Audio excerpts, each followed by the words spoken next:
Okay, guys, happy Monday to you. Good news is I found some low-lying coral reefs, as you can kind of see behind me. There is a low island right in front of me that I'm looking at, and I haven't looked around. I haven't discovered it. I haven't walked around yet. I just finally landed here, and so I'm gonna just get some reading in, and then I'll go explore the island or the cay, whatever it is. All right, and hopefully there's some people on it. I'm getting a little hungry and thirsty, so let me read because I know that's what you need, and I always put my students first before my own health and safety. All right, chapter 7. We are now still on the raft, and then Philip and, well, not Philip didn't see it, but Timothy saw it. Timothy saw an island, and Philip, if you remember, didn't want to go to that island. He thought their chances in the shipping lanes and the flight paths would be safer. All right, so chapter 7. It seemed like hours, but it was probably only until Timothy said, "Do not be alarmed now, young boss. I am going to jump into the water and kick this raft to the shore. Without that, we'll pass the island by and by." In a moment, I heard a splash on one side of the raft, and then Timothy's feet began drumming the water. I guess he was not afraid of sharks this close in. Soon he yelled, "Bottom, young boss, bottom." His feet had touched sand. In another few minutes, the raft lurched, and I knew it had grounded. I listened for sounds from shore, hoping there would be a cheerful hello, but there were none, just the wash of the low surf around the raft. Timothy said, "Here, young boss, on my shoulders, and I'll fetch you to the land." He helped me to his back. I said, "Don't forget Stew Cat." He laughed back heartily. "One at a time, young boss." With me on his back, he splashed ashore, and judging from the time it took, the raft wasn't very far out. Then he lifted me down again. "Land," he shouted. The warm sand did feel good on my feet, and now I was almost glad that we wouldn't have to spend another night on the hard, wet boards of the raft. He said, "Touch it, young boss. Feel the land. 'Tis outrageous good." I reached down. The grains of sand felt very fine, almost like powder. Timothy said, "'Tis a beautiful cay, this cay. Never have I seen this cay." Then he led me to sit under a clump of bushes. He said, "You rest easy while I pull up the raft more out of the water. We must not lose it." I sat there in the shade, running sand through my fingers, wondering where among all those many islands of the Caribbean we were. Timothy shouted up from the water, "Many fish here, langosta too, I've been knowing. We roast them." Langosta, I knew, was the native lobster, so like a lobster but without the big pincher's claws, the one without claws. I heard Timothy splashing around down by the surf and knew he was pulling up the raft as far as he could get it. A moment later, puffing hard, he flopped down beside me. He said, "Catch me breath, then I will take the tour of the island and select a place for the camp." He put Stew Cat onto my lap. "Camp?" I asked, stroking Big Stew. Timothy replied, "We may be here 2-3 days, so we be living comfortable." He could tell I was discouraged because we had come to the island and there were no people on it. He said confidently, "We be rescued true before the night. I build a great fire pile of brush and wood, so the next aircraft that fly over, we set it off." "Where are we, Timothy? Near Panama?" He answered slowly, "I cannot be sure, young boss. Not very sure. But you said you knew about the banks and the cays that are near the banks. I wonder if he knew anything really, or if he was just a stupid old black man." There we go again. Those thoughts, whenever he gets scared. Have you noticed that? Every time he gets scared or really nervous, then he goes back to those thoughts of, like his mom has taught him, to distrust black people. And he does that. Every time he's scared, he does that.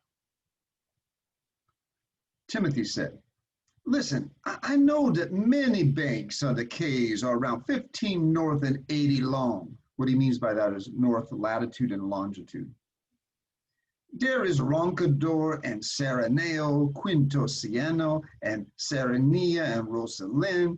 Then there is Beacon and North Cay off to somewhere is Providencia and San Andres.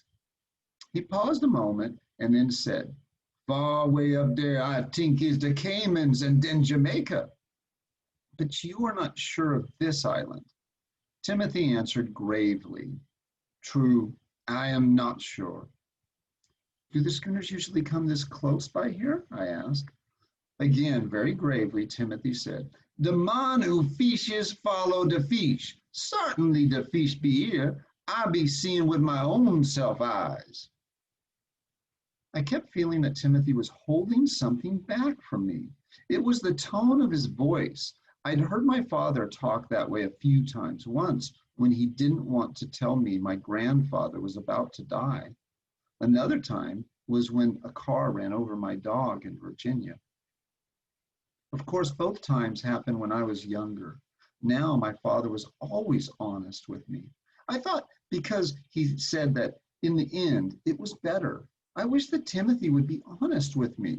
He feels Timothy's holding something back, that he's not telling him something. Instead, he got up to take a walk around the cave, saying he'd be back in a few minutes. Then Stu Cat wandered away. I called to him, but he seemed to be exploring too. Realizing that I was alone on the beach, I became frightened. I knew how helpless I was without Timothy. Remember, because he's blind. He feels very helpless. First, I began calling for Stu Cat, but when he didn't return, I began shouting for Timothy. There was no answer. I wondered if he'd fallen down and was hurt. I began to crawl along the beach and ran head on into a clump of low-hanging brush. I sat down again, batting at gnats that were buzzing around my face. Something brushed against my arm and I yelled out in terror, but I heard a meow and I knew it was only Stu Cat. I reached for him and held him tight until I heard brush crackling and sang out, Timothy? Yes, young boss, he called back from quite a distance. When he was closer, I said harshly, never leave me again. Don't you ever leave me again. He laughed. There is nothing to fear here. I walked around the whole island, and there is nothing but sea grape, sand, a few little lizards, and those palm trees. I repeated, never leave me alone, Timothy. All right, young boss, I promise, he said. He must have been looking all around, for he said, no water here, but 'tis no problem.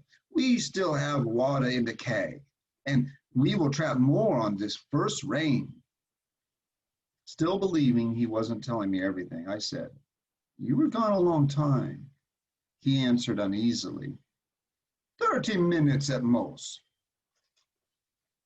The island is about 1 mile long and half-mile wide, shaped like the melon. I found a place to make our camp up near the palm. 'Twill be a good place for a lookout. The rise is about 40 feet from the sea. I nodded, then said, I'm hungry, Timothy. We were both hungry. He went back to the raft, took out the keg of water and the tin of biscuits and chocolate. While we were eating, I said, you are worried about something, Timothy. Please tell me the truth. I'm old enough to know. Timothy waited a long time before answering, probably trying to choose the right words. Finally, he said, young boss, there is in this part of the sea a few little cays like this one, surrounded on both sides by humbug banks. They are cut off from the rest of the sea by these banks. I tried to make a mental picture of that. Several small islands tucked up inside great banks of coral that made navigation dangerous was what I finally decided on. You think we're on one of those cays? Maybe, young boss, maybe. Fear coming back to me. I knew he'd made a mistake in bringing us ashore. I said, then no ships will pass even close to us, not even schooners. We're trapped here. We might live here forever, I thought. Again, he did not answer directly. I was beginning to learn that he had a way of being honest while still being dishonest. He said, "The place I am thinking of is called Devil's Mount. 'Tis a U-shaped thing with these very sharp coral banks on either side, running maybe 40, 50 mile."